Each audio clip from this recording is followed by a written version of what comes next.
Hello everyone! Today we are going to be talking about the 4 British brands that we see very frequently as handbags carried by the royal women.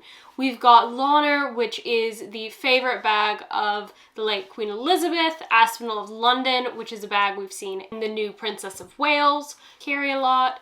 Strathberry, a favorite of both Kate and Meghan, Duchess of Sussex, and then Mulberry, which is favored by all of the royal women. Now, I will be talking about their history, some key pieces, sustainability, as well as anything that I find really interesting about these relatively new brands in the world of luxury. Now, if this is your first time on my channel, welcome. My name is Victoria and I put out videos twice weekly.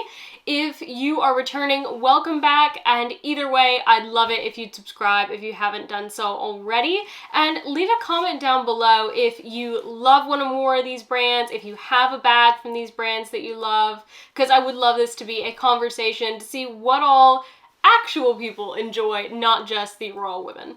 So with that, let's get into it.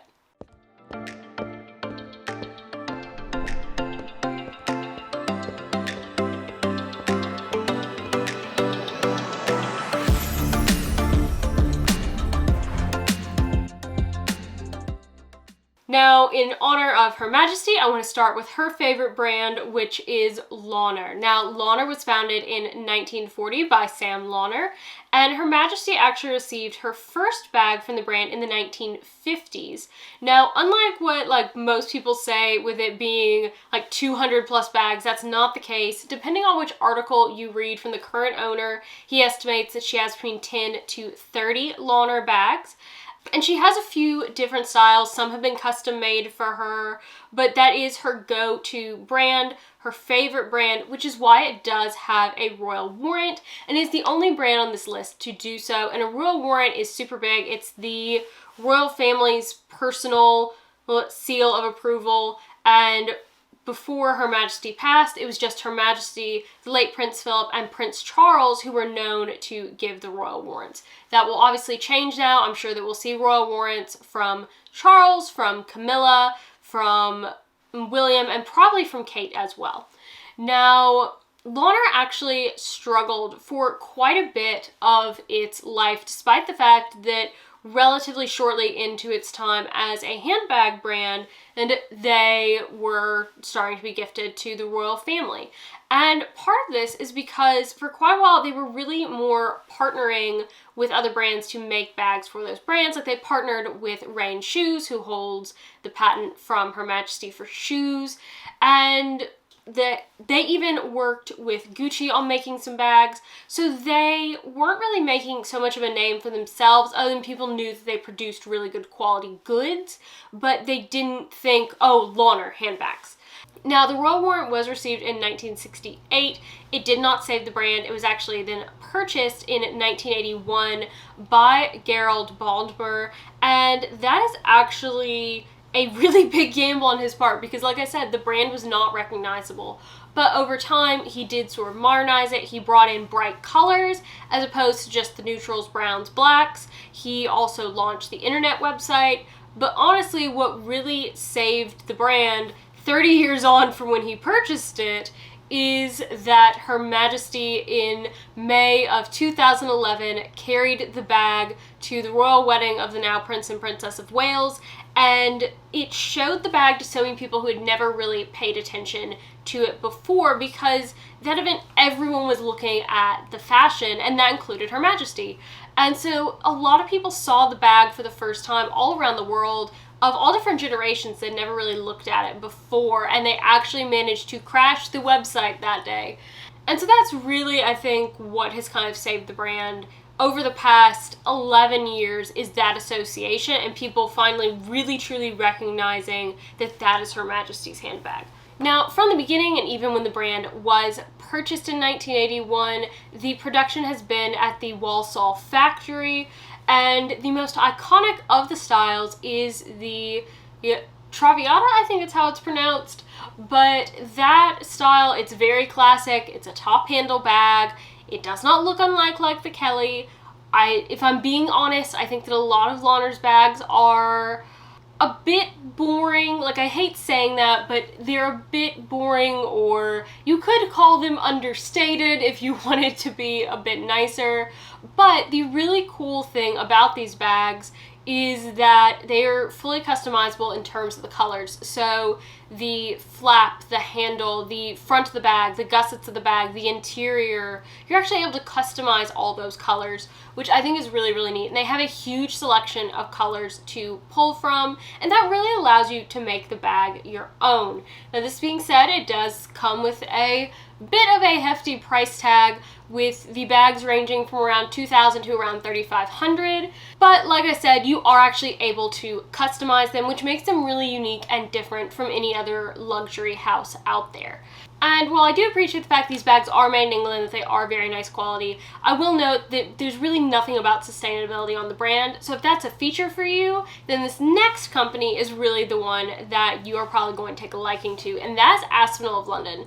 There is so much information on Aspinal's site about their sustainability efforts. They've actually reduced, not just offset, but actually reduced their carbon emissions from 2018 to 2021 by 85%, and their goal is actually to get that up to 95% by the end of 2023, which is huge. So that's only 5% of the carbon emissions that were happening in 2018, and the remaining carbon emissions that they do have, they are offsetting by planting a minimum of 2,000 trees a year. Now, in addition to this is something that was personally interesting to me. My husband is an aspiring apiarist, and so he is wanting to have beehives when we move in the spring, and Aspinal actually has their own beehives. They are actually located beside of a national park, and so they have these beehives, and they have a professional beekeeper come in and manage them. They currently have 5, and their goal is to be at 20 by the end of the year. Now, in addition to that, they've also gotten rid of all of their single-use plastic. And I could go on talking about this, but there are other parts to the company. It was actually started in 2001 by Ian Burton and his wife, and Ian was actually a producer of all of the museum guides, like the audio guides for all of the major museums, which is places like the Louvre, the Vatican, the National Gallery. And so he had this connection with all these museums, and he started making these leather goods, and particularly like leather stationery, leather journals, and they were selling them in the museum gift shop. And so they were the exclusive maker of these things in these museum gift shops. And then in 2007, they actually moved into making handbags. Their first bag was the Paris bag, which is sort of like a trapezoidy triangle bag, and I'm not a super fan of that bag. I think it's a little bit dull, a little bit big. Their most popular bag, because it is the bag that the Princess of Wales has carried in both black and lilac in the midi size, is going to be the Mayfair bag. Now, it does come in several different sizes. Obviously, as saying that there is a midi size, there's obviously a smaller and a bigger one as well. And there are several different colors in this bag. And this is actually a bag that I think resembles the Kelly quite a lot. So if you like that look but don't like that price tag, this is probably where you want to go. But another bag that's also very popular is the Lottie bag, which is actually Princess Charlotte's nickname. And I don't know if that's because it's Princess Charlotte's nickname or if it's just because it's a popular nickname. I'm not entirely sure on that. But I think that this is a bag that looks quite a lot like the Chanel Classic Flap. So again, if you like that bag, but you do not like the price tag, here's a really good alternative for you. The brand has also done a slew of collaborations over the years, many of them benefiting charities. And given how short that their time that they've been producing handbags is, it's been like 15 years, I feel like they've had like 15 different collaborations. And that's not a bad thing. I just find it interesting how many different collaborations that they've done. Now, these are British-made bags as well, just like Launer was, but unlike Launer, their price tag's a lot more friendly. It's typically between $400 to $900 for a bag, unless like it's super embellished, hand embroidered, something like that.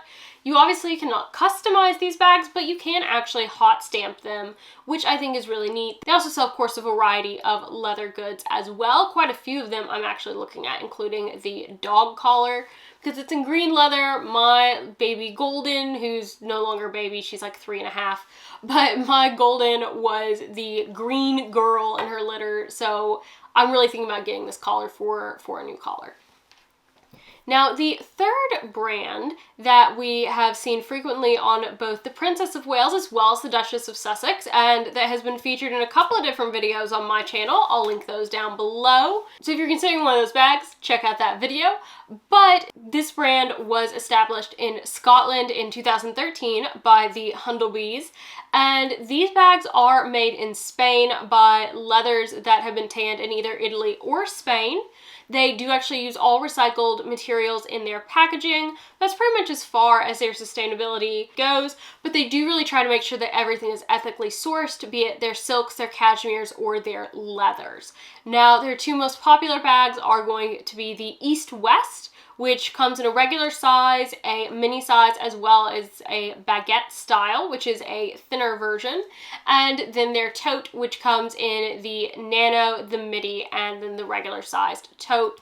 I think that these are two great bags. I personally own the East-West and is one of my favorites. But the big thing about these bags is while they do have a $300 to $1,000 price range, so very similar to Aspinal of London, these go on sale all the time for 20 to 30% off. You can also use coupons on these bags. And honestly, like, you can even find their classic colorways, not just their seasonal colorways, which they do come out with quite frequently in these sales. So there's really no reason to pay full price for these bags. Aspinal of London does actually run sales, just not quite as frequently as you see from Strathberry. And I love Strathberry bags. I think that they are absolutely fantastic. This is the one brand that I do have a bag from on this list, and I have two bags, and I think that they are both absolutely wonderful. Now, the final brand that we have to talk about is a brand that's pretty much been carried by all of the royal women, and that is Mulberry. Mulberry was actually founded in 1971 by Roger Saul with his mother as well as his sister, who actually designed the logo. It's called Mulberry because they had mulberry trees where they lived. And this is a brand that boasts about its Britishness, but it's not all made in the UK. Only 50% of the handbags are actually made in the UK. Another 50% are made in 3 different factories in Turkey. And then all the small leather goods are made in China. And it's actually a little bit disappointing to me to hear, as the Mulberry piece that I have is a Mulberry passport holder. Now, it's fabulous quality, but it does disappoint me that it is made in China now that I know that, as opposed to it actually being made in UK like I thought. Now, this brand actually first known for its belts and leather accessories, and then it began making handbags and clothing. So this did not start as a handbag brand, just like Aspinal did not start as a handbag brand. That being said, its most recognizable thing today is a handbag, and that is definitely going to be the Bayswater bag in both the open and the zipped format. We have seen Meghan, Duchess of Sussex, carry her burgundy Bayswater quite often, and I love that bag. The other bag that we have seen carried very frequently by royal women, in addition to the Bayswater, is going to be the Amberley bag, which we have seen on Kate. I think that this bag is super chic with its sort of like gunmetal matte finished hardware. I love it. These bags typically range between $600 to $2,200. Now, the other really popular one is the Alexa, which I'm not a big fan of, but all of these bags you can find on sale. You can also find them in the outlets. So just like with Strathberry and Aspinal, zero reason to pay full price for these bags at any point in time unless you just see it and have to have it right then. So that is it for my list of the 4 brands of bags frequently carried by the British royal women. I hope that you've enjoyed this video. If you have a bag or multiple bags from one of these brands, I'd love to hear about it down in the comments below. And if you haven't done so, please make sure to hit that red subscribe button. I hope you have a great rest of your day, YouTube. Bye!